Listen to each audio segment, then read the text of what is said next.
Creo que no hay objeto de poder más conocido del mundo antiguo que el Arca de la Alianza, y su relación con Egipto es increíble.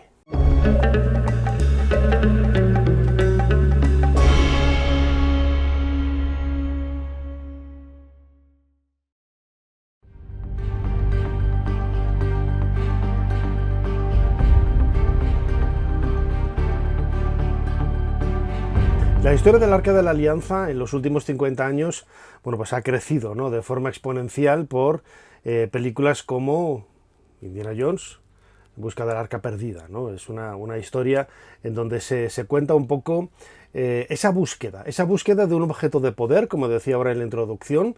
Los que seguís el canal Dentro de la Pirámide sabéis que yo soy bastante crítico, ¿no?, con muchos aspectos supuestamente históricos, más legendarios, que aparecen en el Antiguo Testamento. Yo creo que el Éxodo es una de las muchas historias que se cuentan en la Biblia, que no es un libro de historia, es un libro de historias, ¿no? Entonces os preguntaréis, ¿y por qué habla ahora del Arca de la Alianza? Si realmente no cree en la historia del Éxodo ni en la figura de Moisés. Bueno, porque eso no quita para que en algún momento de la antigüedad las personas que sí que creyeron en esa historia construyeran un arca, ¿eh? Al igual que, por ejemplo, ahora en San Isidoro en León o en Valencia hay una serie de cálices del siglo I que son identificados con el cáliz de la Última Cena pues desde el siglo IV, desde el siglo V. Los ha convertido en objetos de poder, de alguna manera. Y eso en realidad no está hablando de la credibilidad de los sucesos que acaecieran anteriormente, pero sí esos objetos que fueron sacralizados, como digo, de forma posterior. En el Antiguo Testamento se nos habla, como decía ahora, del Arca de la Alianza, ¿no? Y nos dan unos datos pues bastante directos, ¿no?, de las medidas que tenía, ¿no? Tenía que tener 2,5 codos de largo y 1,5 de ancho y 1,5 de alto. Esto es, pues más o menos poco más de 1,10 m de largo por 67 y 67, ¿no? Estas son las medidas que se suelen dar normalmente, ¿no? Pero claro, estamos en un objeto, como decía ahora, de poder. ¿De dónde viene ese poder? Pues de los elementos que se colocaron en su interior. Las tablas de la ley, la vara de Aarón, el hermano de Moisés, y también un vaso del maná, ¿no?, entre otros objetos que son los que se mencionan, como decía ahora, en el Antiguo Testamento. Pero también mencionaba yo ahora el hecho de que en ese viaje entre el monte Sinaí y Jerusalén, bueno, pues suceden un montón de aventuras, de historias, y desde Jerusalén viaja a Egipto, que eso también es otro detalle bastante sintomático. En Jerusalén se podía ver en el Templo de Salomón, uno de los lugares con un trasfondo religioso más importante para el judaísmo.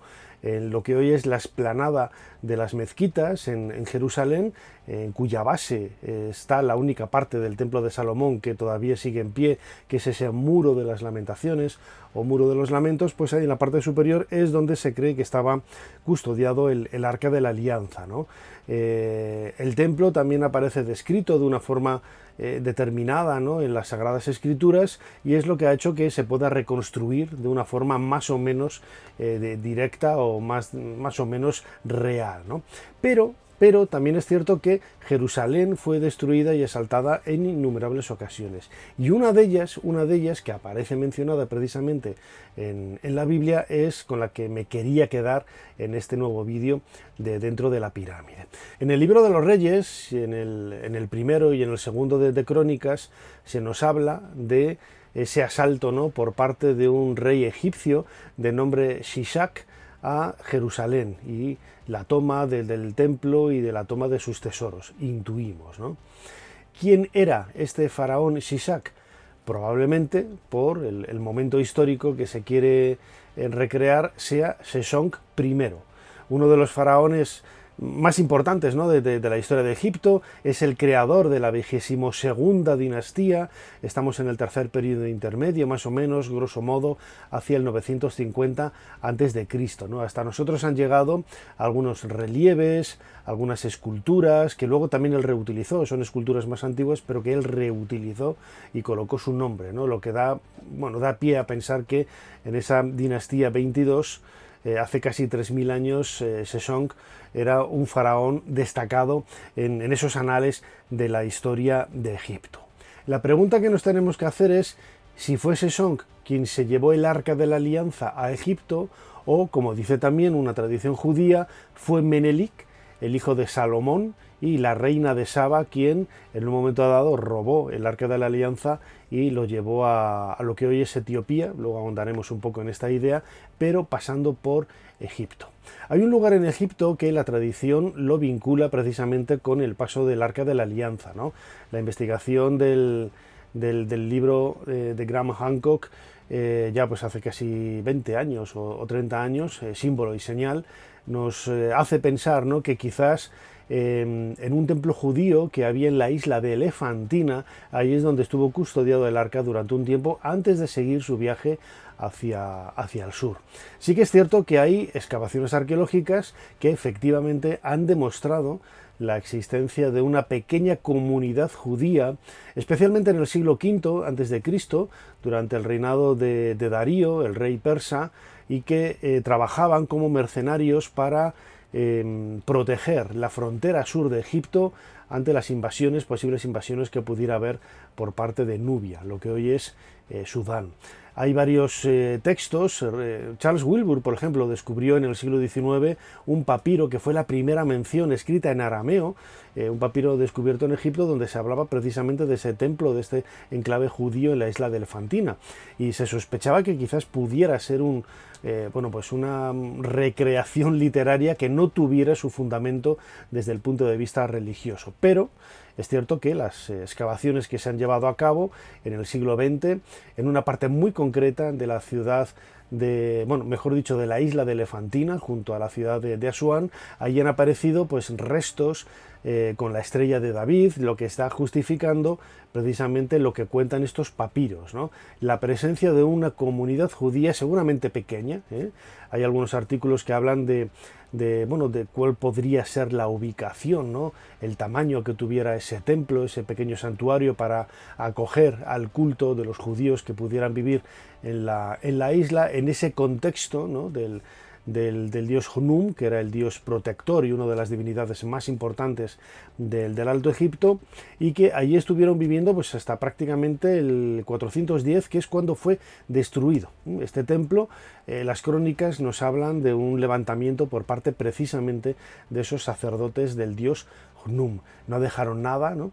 Y las excavaciones arqueológicas llevadas a cabo en el siglo XX han sacado a la luz y la confirmación, ¿no?, de la existencia de esa comunidad judía en la isla de Elefantina. Los que hoy tengáis la posibilidad de visitar esta isla, hay un pequeño museo en donde se observan algunos de estos objetos con la estrella de David, sobre todo cerámicas que han llegado hasta nosotros, demostrando, como decía ahora, la presencia de esta comunidad judía en la isla de Elefantina.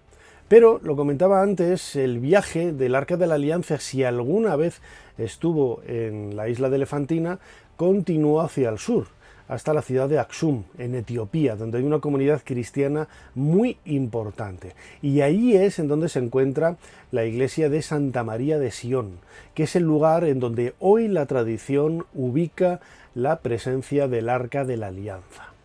Realmente nadie la ha visto, nadie ha conseguido entrar, nadie ha sido testigo de la presencia de esta arca en el interior de la iglesia de Santa María de Sion en Aksum, ¿no? Hay un custodio que evita el paso de cualquier persona, sobre todo de los curiosos occidentales, pero sí que es cierto que es una tradición muy cercana, muy interiorizada por estos cristianos ortodoxos etíopes, ¿no?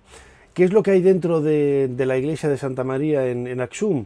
Pues yo no creo que sea el Arca de la Alianza tal y como lo entendemos, ¿no? Pues esa caja, ¿no?, de un poco más de un metro de longitud por 67 centímetros de anchura y de altura, con esos dos angelitos, ¿no?, los querubines que había en la parte superior, y todo recubierto de oro, ¿no? Bueno, pues los saqueos y la destrucción que ha sufrido esta iglesia con el paso del tiempo ha hecho que no sea prácticamente probable, ¿no?, ni siquiera la existencia hoy de ese arca, ¿no? Pero seguramente, como decía ahora, al igual que en otros lugares del planeta hay supuestas reliquias que desde hace siglos son adoradas, pensando que son realmente esos objetos de culto, esos objetos de poder, pues casi con 2000 o 3000 años de antigüedad.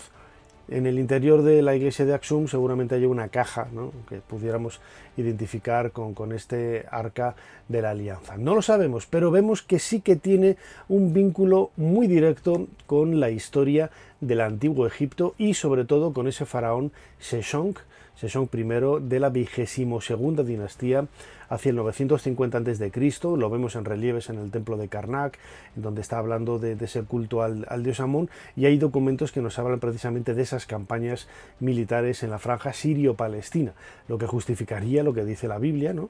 En este caso sí que hay un fundamento histórico del asalto a Jerusalén por parte de ese Shishak, ¿no? Hasta aquí este nuevo vídeo de Dentro de la Pirámide, en donde hemos hablado del Arca de la Alianza, ¿no?, y de alguna forma también de nuestro Indiana Jones, ¿no? Son dos personajes con los que todos hemos crecido, ¿no?, y nos ha hecho enamorarnos de la investigación, de la fantasía también y de la arqueología, ¿no?, para poder llegar al gran público y compartir con un montón de gente nuestra pasión por esos misterios de la historia. Y el Arca de la Alianza es quizás uno de esos objetos que todavía están pendientes de ser descubiertos.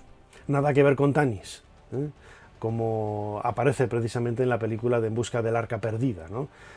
La ciudad de Tanis durante muchos años fue identificada con esa Pi-Ramsés de los antiguos egipcios, la capital de Ramsés II. Hoy se sabe que Tanis no tiene que ver nada con Pi-Ramsés y que ese Pi-Ramsés es Cantir, ¿no?, otro lugar del delta. Pero bueno, en los años 80 se creía esto y es lo que justificaba un poco que Spielberg llevara hasta ahí la búsqueda del Arca de la Alianza por parte de Indiana Jones. Insisto, muchísimas gracias a todos por estar ahí, espero que hayáis disfrutado de este nuevo vídeo. Suscribíos al canal, dadle al me gusta, compartidlo en las redes sociales y nos vemos aquí dentro de poco, dentro de la pirámide. Hasta pronto.